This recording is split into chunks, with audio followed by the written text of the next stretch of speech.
Bem, nessa aula nós vamos começar a investigar algoritmos específicos para a resolução de problemas de programação estocástica. E nós vamos começar com o mais simples destes métodos, que é o método conhecido como L-shaped, que na verdade pode ser visto como um algoritmo de decomposição de bandas aplicado à programação estocástica. Essa apresentação é feita tomando como base a seção 5.1 do livro texto, do Birge e Louveau, e ela também utiliza bastante a exposição do Richard Kip Martin, especificamente o capítulo 10. O desenvolvimento do algoritmo que eu vou apresentar aqui é plenamente compatível com a notação e o desenvolvimento do Richard Kip Martin, que utiliza projeção para poder desenvolver o método de decomposição de bandas, que essencialmente é o L-shaped que a gente vai ver aqui. Bem, qual é o problema-alvo do algoritmo que nós vamos discutir aqui? Na verdade, é um algoritmo que pode ser utilizado para trabalhar, para resolver problemas um pouco mais gerais do que esse que eu vou enunciar como alvo do que a gente vai desenvolver aqui.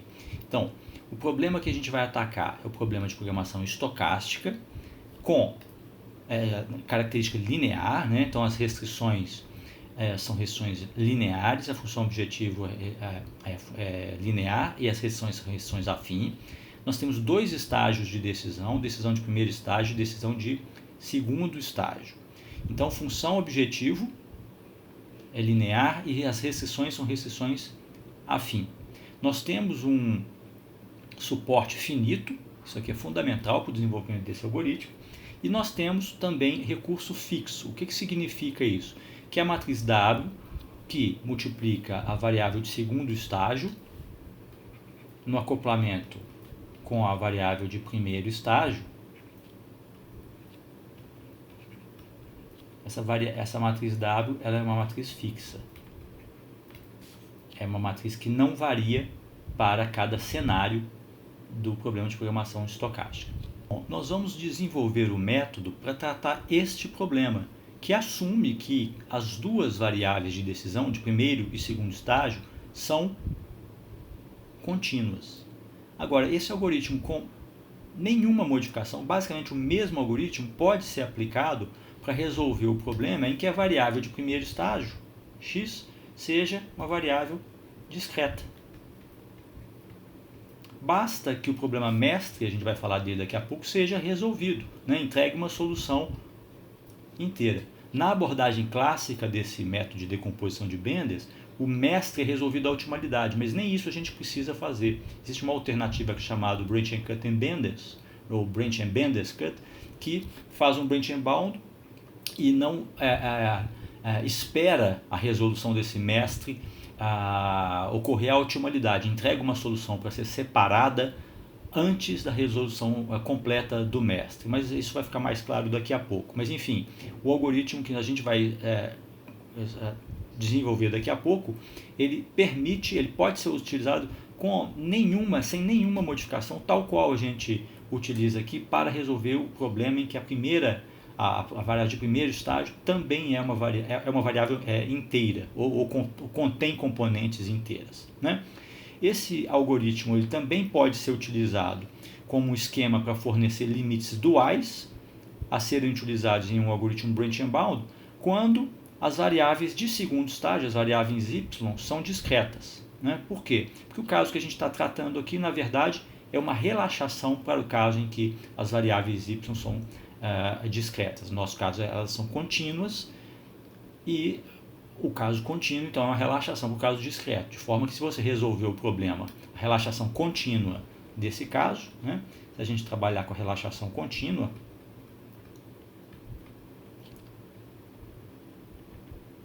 a relaxação contínua fornece o quê? Limites duais para o caso em que a variável y é uma variável inteira. Então, esse algoritmo que a gente vai desenvolver aqui, ele permite o cálculo desses limites duais que podem ser empregados em um algoritmo branch and bound para resolver o caso em que as variáveis y são discretas. Agora, o ideal é que a gente desenvolva uma variação desse algoritmo que a gente vai discutir aqui, que gere cortes que explorem a estrutura inteira das variáveis de decisão, né? Então, tudo que a gente vai desenvolver aqui é válido para o caso em que as variáveis são inteiras, mas é um algoritmo mais fraco. É importante que, para o caso de variáveis inteiras, a gente especialize esse algoritmo, e uma das formas de especializar é gerar cortes mais fortes, cortes específicos, que explorem então a estrutura inteira das variáveis de decisão do problema.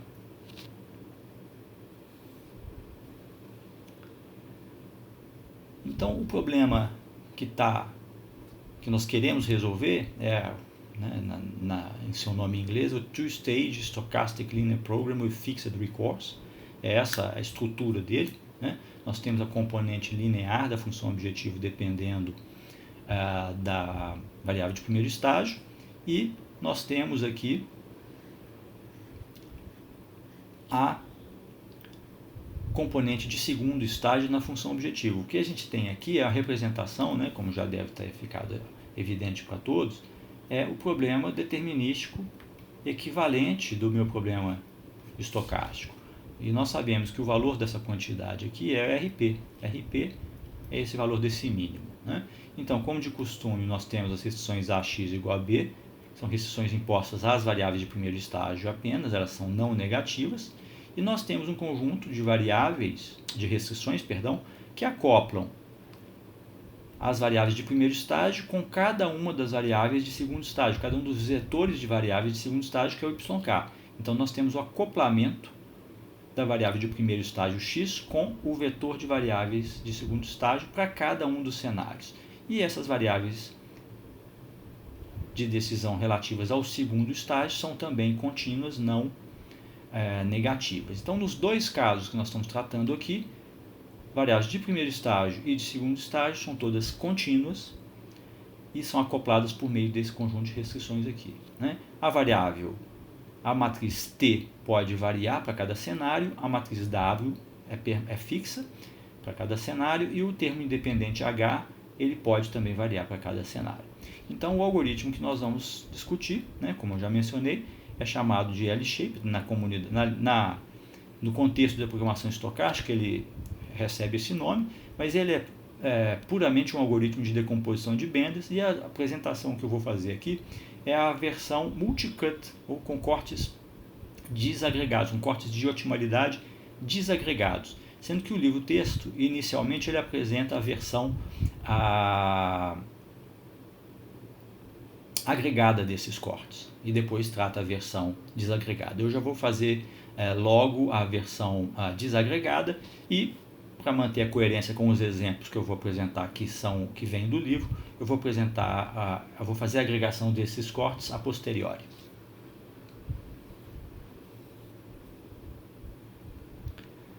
Bom, nós vamos desenvolver o método também por uma estratégia um pouco diferente, que é equivalente, mas diferente da estratégia que o livro empregou para apresentar o método. O que nós vamos fazer? Nós vamos nos basear na abordagem de projeção das variáveis de segundo estágio. E nesse sentido é que a referência bibliográfica do Richard Kip Martin é muito importante. É um livro excelente sobre projeção e sobre decomposição de bandas. Então, eu recomendo para quem está um pouco inseguro sobre projeção, dar uma recordada no assunto e, se for necessário, se entender necessário, assistir ao material que eu produzi sobre projeção e sobre dualidade em programação linear, que é o pré-requisito para entender bem e se sentir bastante confortável com o que a gente vai discutir nesse conjunto de aulas. Então, nós vamos seguir os seguintes passos nessa minha apresentação. Nós vamos projetar as variáveis de segundo estágio, todas elas, as variáveis YK, para fora do modelo, né? Então, toda variável YK, para todo K, de 1 até K grande, o número de cenários, K grande aqui vai designar o número de cenários, nós vamos projetar essas variáveis e vamos encontrar então o que a gente chama de uma reformulação do meu problema determinístico equivalente, né? Então, meu ponto de partida é o problema determinístico equivalente na sua forma explícita, né, que a gente viu nos slides anteriores, e nós vamos então projetar as variáveis y desse modelo. O que nós vamos obter? Nós vamos obter um modelo equivalente, que a gente chama de reformulação. Essa reformulação ela vai envolver apenas as variáveis x. Na verdade, ela vai envolver uma outra variávelzinha também, auxiliar, que é uma variável θk. Para cada cenário, eu vou ter uma variávelzinha auxiliar θk, que ela vai fazer o papel de aproximar a função recurso associado ao cenário K. Então, ao aplicar a projeção, nós vamos eliminar as variáveis y, vamos ter um modelo escrito apenas com as variáveis x e essas auxiliares, θk, e como consequência dessa projeção de eliminar as variáveis yk para todo k, nós vamos ganhar um conjunto exponencial de cortes de Benders ou chamados cortes de projeção, de duas categorias, chamados de otimalidade e de viabilidade. Então, quando eu projeto, eu ganhei duas famílias de cortes ou de desigualdades válidas para o problema. Cortes de otimalidade e cortes de viabilidade. Esses cortes, eles são escritos apenas em função das variáveis θk, que são essas auxiliares que eu vou introduzir daqui a pouco, e as variáveis de primeiro estágio, x. Então, no meu primeiro estágio agora, eu vou ter um estágio só, eu tenho um problema envolvendo só variáveis de primeiro estágio, x e θk, que vão trazer toda a informação do segundo estágio por meio desses cortes de Benders ou cortes de projeção. Bom, na sequência, como esse passo de projeção gera um conjunto exponencial muito grande de cortes de Benders, nós vamos ter que desenvolver algum método para tratar esse número exponencial de cortes. E a gente vai utilizar uma estratégia de algoritmo de planos de corte. Isso significa o quê? Que nós vamos relaxar boa parte desses cortes de Benders, praticamente todos. Vamos incluir numa reformulação relaxada apenas alguns deles e vamos ter que desenvolver algum mecanismo que identifique cortes de Benders que sejam violados por uma solução candidata θk, xk. Esse θk, claro, sempre para todo k de 1 até k grande. Então, esse algoritmo de planos de corte de Benders, ele vai funcionar mais ou menos assim. A gente vai relaxar esses cortes de Benders, a gente vai propor uma solução x barra e θ barra, a gente vai rodar um algoritmo de identificação de desigualdades violadas. Na família de desigualdades de Benders ou de cortes de Benders, vai tentar encontrar desigualdades que estão de fora dessa relaxação, que não estão incluídas nessa relaxação, mas que são violadas por essa solução que a relaxação nos propôs. A gente identifica eventualmente desigualdades válidas, violadas, reformula a relaxação, introduzindo essas novas desigualdades que eram antes violadas, resolve uma nova relaxação, agora contendo cortes adicionais. E a gente cicla isso. E a gente vai mostrar que esse método é um método convergente. Por quê? Porque o número de desigualdades de projeção que a gente introduziu, embora seja um número muito grande, exponencial tipicamente, a gente sempre, a cada iteração, a cada nova relaxação, a gente identifica pelo menos uma dessas desigualdades. Esse número é finito, né? Então, como a gente a cada iteração identifica pelo menos uma violada, após um número finito de iterações, esse método necessariamente converge, né? E, como eu mencionei, a demonstração de convergência, a dedução do método e, por consequência, a demonstração de convergência do método, ela é baseada puramente em argumentos de projeção. Bom, vamos deduzir, então, o método de decomposição de Benders aplicado ao problema de programação estocástica, né, tendo como ponto de partida o problema determinístico equivalente na sua forma explícita, né? E nós vamos, como eu mencionei, usar a ideia de projeção. O que nós vamos fazer? O primeiro passo é que o termo PK, QK transposto YK, que aparece na função objetivo, ele vai ser substituído por uma grandeza, uma variável que vai chamar θk. Então, essa soma em K, para K de 1 a K grande, que na minha apresentação eu vou sempre designar assim, para abreviar, para ocupar menos espaço, isto está significando esse somatório, para K pequeno de 1 até K grande. Então, esta quantidade aqui agora, que aparece na função objetivo no meu problema determinístico equivalente, agora virou um somatório de θk. E eu vou impor também agora, como eu quero minimizar essa quantidade, que cada um desses θk vai ser maior ou igual a essa quantidade que ele está aproximando. Isso aqui para cada um dos cenários K. E o resto, até o momento, é exatamente a forma explícita do determinístico equivalente que a gente discutiu antes. Então, esse artifício de substituir cada um desses termos aqui por θk, ele permite duas coisas. Bom, ele permite primeiro que a gente elimine, né, a variável yk da função objetiva e possa aplicar a projeção em um sistema de igualdades e de desigualdades. A função objetivo não contém mais a variável yk e o efeito da variável yk está sendo representada nesse conjunto de desigualdades aqui que acopla yk com θk. E agora eu vou usar essa linha, essa restrição, essa desigualdade 3, para aplicar projeção. Vou projetar esse sistema de restrições que envolve tudo que tem y, vai ser projetado em um sistema equivalente. Eu vou projetar esse sistema no espaço das variáveis x e θ. É isso que eu vou fazer. Por outro lado, essa variável θk, ela também vai ser utilizada, como eu mencionei, para fornecer uma aproximação dessa função recurso, Q caligráfico K. Então, o método de decomposição de Benders, ele vai, a cada iteração, melhorar essa aproximação. Ele dinamicamente aprimora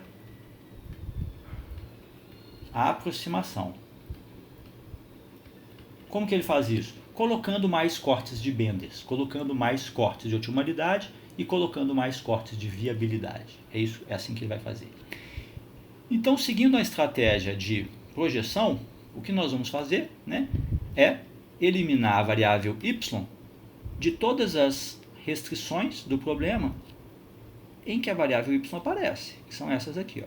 Então, associada a cada uma dessas restrições, eu tenho um multiplicador, né, a variável um multiplicador de Farkas ou variável dual. Né? Então, o vetor πk, ele é mk dimensional, é uma grandeza irrestrita em sinal, vai ser um multiplicador que eu vou utilizar associado a esse conjunto de linhas. Então, eu tenho um multiplicador, um vetor πk para cada cenário K. Então, esse πk vai ser associado a esse conjunto de restrições aqui, ó, onde a y aparece. O vetor uk, ele é mk dimensional, ele vai ser utilizado associado a esse conjunto de restrições, as restrições de não negatividade nas variáveis y, que também precisam ser eliminadas. E eu tenho o vetor π0k associado a cada uma dessas desigualdades que fez o acoplamento, né, de θk com o vetor yk. Então aqui eu tenho π0k. O que nós vamos fazer? Nós vamos agora multiplicar πk por cada uma dessas linhas, uk por essa desigualdade e π0k por essa desigualdade. Repare o seguinte, que esse multiplicador uk, ele é maior ou igual a zero. Então, quando eu multiplicar uk por yk, esse resultado, uk vezes yk, né, esse vetor, né, esse produto interno de u transposto, uk transposto, yk é uma grandeza maior ou igual a zero. Eu preservo o sentido da desigualdade. E a mesma coisa, como π0k é não negativo, na hora que eu multiplicar essa desigualdade aqui por esse escalar, eu preservo o sentido da desigualdade. Então vamos proceder com a projeção propriamente, que é a base da dedução do método. O que nós vamos fazer? Nós vamos usar os multiplicadores que nós selecionamos para criar uma desigualdade agregada. Então, nós tínhamos a desigualdade, nós temos a restrição que diz o seguinte, olha, a wyk igual a hk menos tkx. A essa restrição, nós associamos o multiplicador πk. Então, πk transposto vezes WYK é igual a πk transposto HK menos TKX. Esse é um dos termos que vai ser utilizado para criar a desigualdade agregada. O segundo utiliza a desigualdade y0 maior ou igual a zero. Associado a essa desigualdade, nós temos o multiplicador UK. Então, o UK transposto, UK é maior ou igual a zero, o UK transposto YK me dá um escalar maior ou igual a o K transposto zero, que é zero. E a terceira desigualdade que nós tínhamos, né, que envolve YK, é θK maior ou igual a PK, QK transposto YK. Associado a essa desigualdade, nós escolhemos o multiplicador, o escalar π0k, que é um multiplicador não negativo, π0k vezes θk maior ou igual a π0k vezes esse termo. Então, agora, somando esses termos todos, nós obtemos essa desigualdade agregada aqui. Então, esse procedimento que eu estou fazendo aqui, esse primeiro passo, esse conjunto de passos, na verdade, que o primeiro deles eu já ilustrei, vai ser feito para todo o K. Então, para cada cenário, para cada variável YK de segundo estágio, para cada K, nós vamos fazer esse conjunto de 4 passos aqui, ó, dos quais o primeiro eu já descrevi. Então, o que eu vou fazer agora? Eu não quero projetar a variável YK, então essa desigualdade agregada, essa soma aqui, ó, a soma deste termo, mais este termo, mais esse termo, está aqui do lado esquerdo. Ó. E do lado direito, esse termo, mais esse termo. O que eu vou fazer agora? Eu quero projetar a variável YK, eu vou colocar em evidência a variável YK. Vou reagrupar todos os termos que multiplicam YK. Então, estão aqui identificados, olha. Esse termo aqui aparece YK, esse termo aqui aparece YK e esse termo aqui aparece YK. Então, colocando em evidência a minha desigualdade, esta desigualdade aqui, ó, foi reescrita assim. Agora eu vou impor que esses multiplicadores que eu escolhi não são multiplicadores quaisquer, além de respeitarem o sinal deles, quais que respeitam alguma restrição em sinal, aqueles que multiplicam as desigualdades. O K e π0K são grandezas não negativas. O outro, o πk, ele é irrestrito em sinal porque está multiplicando uma igualdade, então não precisa ser restrito em sinal. Então agora eu vou impor restrições adicionais sobre esses multiplicadores de Farkas que garantem que esses multiplicadores projetam. O que significa projetar? Significa que para toda entrada do vetor YK, a correspondente entrada desse vetor linha aqui, ó, é nula. É por isso que projeta. Se isso aqui é nulo, para a escolha de πk, de π0k, está faltando um k aqui, ó, que é π0k. Então, se para a escolha de πk, π0k e o k, essa quantidade aqui, ó, é zero, é um vetor linha de zeros, aí então a gente diz que essa escolha de πk, uk e π0k projeta. Então, esses multiplicadores que a gente está empregando aqui, ó, eles devem ser multiplicadores que projetam e que, portanto, pertencem ao que a gente chama de cone de projeção. Cone de projeção, CK chapéu.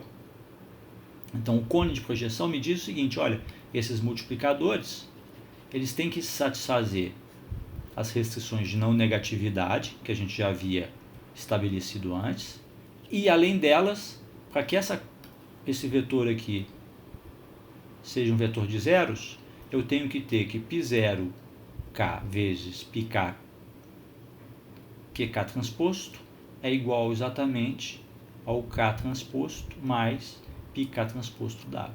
Então, um vetor, um conjunto de multiplicadores que satisfaz esse sistema aqui, é um conjunto de vetores no cone de projeção, e ele merece o título, então, de ser um vetor que projeta. Porque projeta, isso aqui vira zero, vira um vetor de zero. Quando isso aqui vira um vetor de zeros, né, então isso aqui é zero, a minha desigualdade, essa desigualdade aqui, ó, ela é escrita assim, ó, desse jeito aqui, ó. Isso aqui é maior ou igual a zero. O lado esquerdo é maior ou igual ao lado direito, e o lado direito é zero. Isso aqui é válido para todo K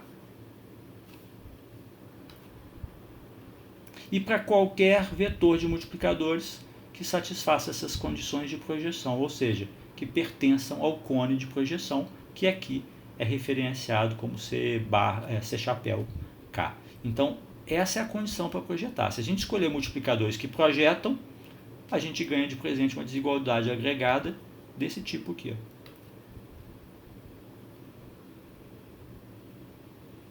Essas são chamadas desigualdades de Benders, cortes de Benders. Elas ainda não estão na forma final, mas são desigualdades de projeção, são desigualdades de Benders. Elas que a gente vai utilizar na nossa reformulação.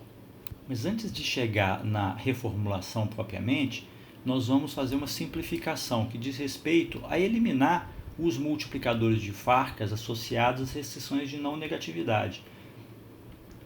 Eu associei esses multiplicadores UK não negativos a essa restrição só para recordar o passo de projeção, mas na verdade eles não são necessários, né? Eu poderia ter suprimido e ter obtido uma desigualdade, um conjunto de restrições que impõe a projeção equivalente. Então, como que foi o resultado que a gente mostrou? Que considerando ainda a presença desses multiplicadores que a gente viu no slide anterior, é que essa desigualdade que garantia a projeção, a restrição que garantia a projeção, era isso aqui, ó.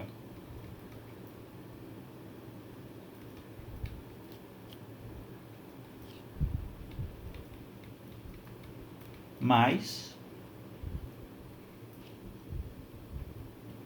o K transposto, né?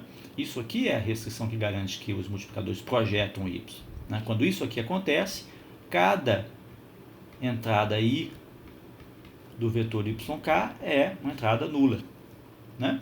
Agora, esse vetor aqui ele não é não negativo, né? Ele é não negativo porque eu utilizei a restrição yk maior ou igual a zero para criar a agregação, né? Então, ele não negativo vezes yk não negativo é maior ou igual a zero, né? O produto interno dele por yk é maior ou igual a zero. Então, agora, o que eu posso dizer? Isso aqui, então, ó, que contempla o UK transposto, que é maior ou igual a zero, isso aqui é maior ou igual a quanto? Isso aqui é maior ou igual a πk transposto W. Então, eu posso substituir essa igualdade por esta desigualdade aqui, ó, e eliminar o efeito de UK. Então, agora eu vou definir um outro cone, que não é mais chapelado, é o cone CK, que envolve apenas a variável π0k, que é um escalar, mais o vetor πk. O π0k é não negativo e o πk é irrestrito em sinal, né? Então, o que é importante a gente escrever agora, perceber agora?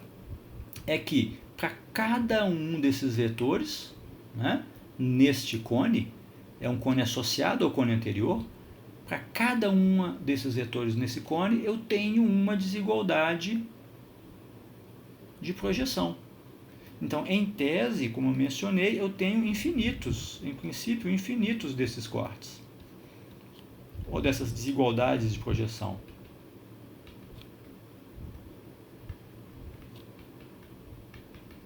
Por quê? Porque essa desigualdade aqui, ó, ela vale para todo vetor no cone. Então, aqui eu tenho a minha reformulação de Benders em sua primeira versão, que ainda não é a versão final. Por quê? Porque eu ainda estou considerando todos esses infinitos vetores no cone de projeção. Na verdade, eu não preciso de todos eles, preciso só de um conjunto finito, vou discutir isso na sequência. Mas isso já é uma reformulação do meu problema determinístico equivalente. Então, eu substituí as restrições em que y aparecia e a variável y, né, por um conjunto de restrições adicionais envolvendo a variável x e essa variável auxiliar θk. Então, essa aqui é a reformulação de Benders que nós dispomos até o momento. Ainda não é a final, mas ela já é uma reformulação de Benders. Por quê? Tudo que envolvia yk sumiu. O efeito de yk está representado por meio dessas desigualdades de Benders, desigualdades obtidas ao projetar yk. Então, essa é a reformulação de Benders, quase na sua forma final. E o que é importante a gente destacar agora, para chegar à forma final do modelo da reformulação de Benders? É que esse cone CK, esse conjunto CK, que é um cone, ele é um cone poliedral. E todo cone poliedral ele pode ser escrito, né? Ele pode ser descrito por meio de seus geradores, que são finitos, que são os raios extremos. Então, um cone poliedral é um cone que pode ser descrito por um número finito de raios extremos. Então, recordando, o que é um cone? Estou falando de cone aqui, vou dar uma rápida recordada. O que é um cone? Cone é um conjunto, vamos chamar C de cone. C é cone. Então, a primeira característica que C tem que ter é que os vetor de zeros pertence ao cone. Então, o vetor de zeros ele tem que estar no conjunto, digno desse nome cone. E se eu te apresentar um vetor, por exemplo, π pertencente ao cone, e um escalar maior que zero pertencente ao cone, ou maior ou igual a zero pertencente ao cone, então alfa π tem que ser pertencente ao cone. Isso aqui é a definição de cone. Nem todo cone é poliedral, mas esse que a gente está considerando aqui, ó, ele é um cone poliedral. Olha a cara dele. Ele é um cone poliedral. Ele envolve um número finito, a interseção de um número finito de semi-espaços. Então, ele é um cone. O vetor 0 pertence ao cone. Se eu colocar aqui 0, vetor de zeros e aqui 0, isso aqui satisfaz esse conjunto de desigualdades. Então, o 0 está no conjunto. E se eu te der um vetor π0k, πk, que pertence, que satisfaz esse sistema, e se eu escalar isso por alfa maior ou igual a 0, né? Então, esse produto de alfa por esse vetor também satisfaz essas desigualdades aqui, ó. Né? Então, claramente é cone. E é poliedral por quê? Porque ele pode ser escrito por um número finito de semi-espaços. Isso caracteriza que esse conjunto é poliedral. Então, pelo fato de ser poliedral, eu posso escrever qualquer elemento no cone como uma combinação não negativa de raios extremos desse cone. Essa aqui é a ideia. Então, esse conjunto CK agora, para caracterizar esse conjunto CK, eu não preciso considerar qualquer elemento no CK. Então, o conjunto de cortes de Benders não precisa ser escrito para qualquer vetor em CK. Basta eu escrever o conjunto dos cortes de Benders formulados para os geradores, para os raios extremos desse cone. Então, nós vamos considerar apenas esses raios extremos de CK para escrever a reformulação de Benders. E o que eu vou admitir? Eu vou admitir que VK, V caligráfico K, é o conjunto dos raios extremos desse cone e que a cardinalidade dele é a soma de um parâmetro RK mais SK, função de K. Daqui a pouco vai ficar claro por que eu particionei, por que eu separei em dois termos, RK e SK. Então agora eu vou indexar os cortes de Benders, que antes eram infinitos, agora eu vou indexar esses cortes de Benders para todo o K e para cada um dos raios extremos. Então agora, repara que aqui ó, na reformulação, eu estou usando um multiplicador particular, π0kl, πkl. Então, π0kl, πkl, isso aqui é um elemento pertencente a esse conjunto que eu chamei de V caligráfico K. É um dos raios extremos desse conjunto. Então, esse conjunto de infinitos cortes de Benders, aqui, é um conjunto de infinitos cortes. Por quê? Porque eu estou, em tese, considerando todos os elementos nesse cone CK. Esse conjunto foi substituído por um conjunto finito de cortes. Por quê?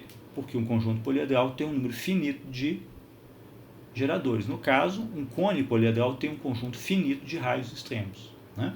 Então, essa reformulação aqui, que está quase pronta, ela é a reformulação de Benders, ela é uma reformulação de Benders, não na forma final ainda, mas que já substituiu as variáveis y por cortes de projeção, né? A gente já projetou as variáveis y e a gente também já particularizou os cortes de benda, escrevendo os cortes de benda apenas para o número finito deles para os raios extremos desse cone de projeção. Então essa é uma reformulação que envolve, em tese, um número exponencialmente grande, embora finito, ele é exponencialmente grande de cortes de bendas. A gente vai precisar lidar com esse número exponencial de cortes de bendas no nosso algoritmo. Tá? Então o que a gente fez? A gente trocou uma formulação que tinha muitas variáveis yk por uma outra que não tem essas variáveis yk e usaram essas variáveis θk auxiliares, mas a gente ganhou um conjunto grande de restrições, um conjunto de exponencialmente muitas restrições de projeção. Tá? Então, esse conjunto de cortes de projeção aqui, ele não é um conjunto bem comportado, ele é um conjunto muito grande. Né? O número desses cortes cresce muito rapidamente com o tamanho, né, com as dimensões da MK e NK, que determinam, né, a dimensão do problema de segundo estágio, né, do késimo problema de segundo estágio. Né? Agora, para o passo final, para obtermos a reformulação de Benders na sua versão final, nós vamos fazer uma simplificação que decorre de uma observação simples. Olha só, os multiplicadores que nós empregamos, eles têm uma componente que é o π0 a k. Esse é um escalar e é um escalar não negativo, né? Ele foi associado àquela restrição θk maior ou igual a πk, qk transposto yk. E nós temos o outro multiplicador, que é um vetor de multiplicadores πk, e esse é um vetor irrestrito em sinal. Né? Ele não é irrestrito em sinal, ele é R, a dimensão dele é de m k entradas. Né? E associado a esse par, né, a esse escalar e esse vetor, nós temos os raios, então, extremos particularizados, né, do conjunto que nós chamamos de CK, desse cone de projeção que nós discutimos. Né? Então, nós escrevemos até agora os cortes de Bender exclusivamente por meio de cada um desses SK e RK, da soma desses SK mais RK raios extremos desse cone. Agora nós vamos particularizar esses raios extremos.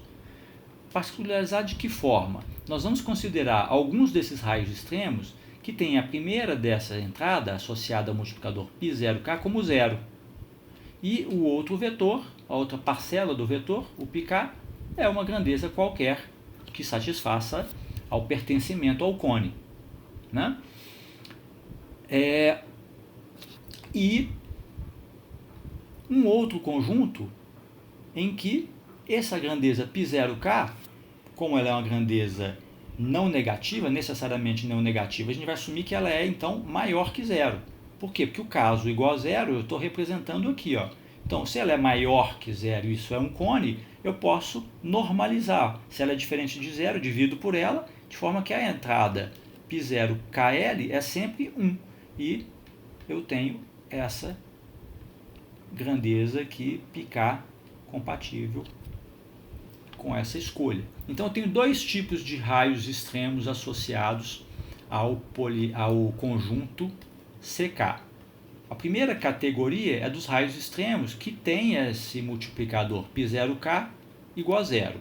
E a segunda categoria é aquela em que essa entrada é diferente de zero, é maior que zero e como tal pode ser normalizado. Eu posso dividir o multiplicador inteiro, o vetor inteiro, por π0k diferente de zero, de forma que essa entrada seja 1 e o restante satisfaça a definição do cone, né? Afinal é um cone. Então o que nós vamos admitir aqui? Nós vamos admitir que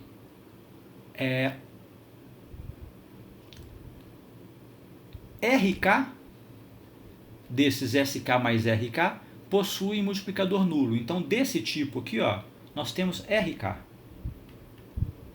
deles.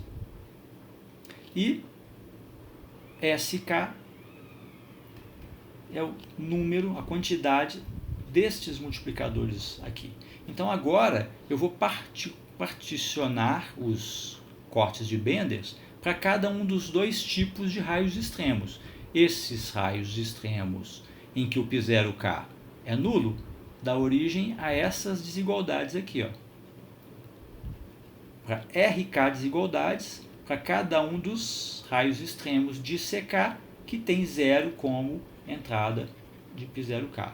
E na segunda família, né, que envolve SK dessas desigualdades, nós temos então θk menos esse termo que aparece aqui nessa desigualdade. Então, essas desigualdades aqui foram obtidas para os multiplicadores em que o π0 KL é igual a zero, e este daqui, π0 KL igual a 1, tanto que eu tenho 1 vezes θk. Então, esses são chamados cortes de Benders de viabilidade, e esses são chamados cortes de Benders de otimalidade. Então, essa é a reformulação de Benders, essa é a reformulação que nós vamos trabalhar a partir de agora. Nós vamos agora criar um algoritmo, que é um algoritmo de planos de corte, algoritmo de planos de cortes de Benders, para resolver o problema determinístico equivalente que foi reformulado nesse modelo, que é a tal da reformulação de Benders.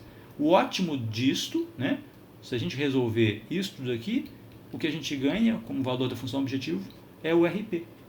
E a solução X é a solução de primeiro estágio ótima para o nosso problema. Com essa solução, eu aplico essa solução em cada um dos subproblemas de segundo estágio e tenho uma composição completa das soluções ótimas do meu problema, o mapa de soluções ótimas do meu problema. Então é isso que a gente vai fazer no próximo conjunto de aulas, desenvolver o algoritmo que resolve o problema reescrito por meio dessa reformulação de Benders.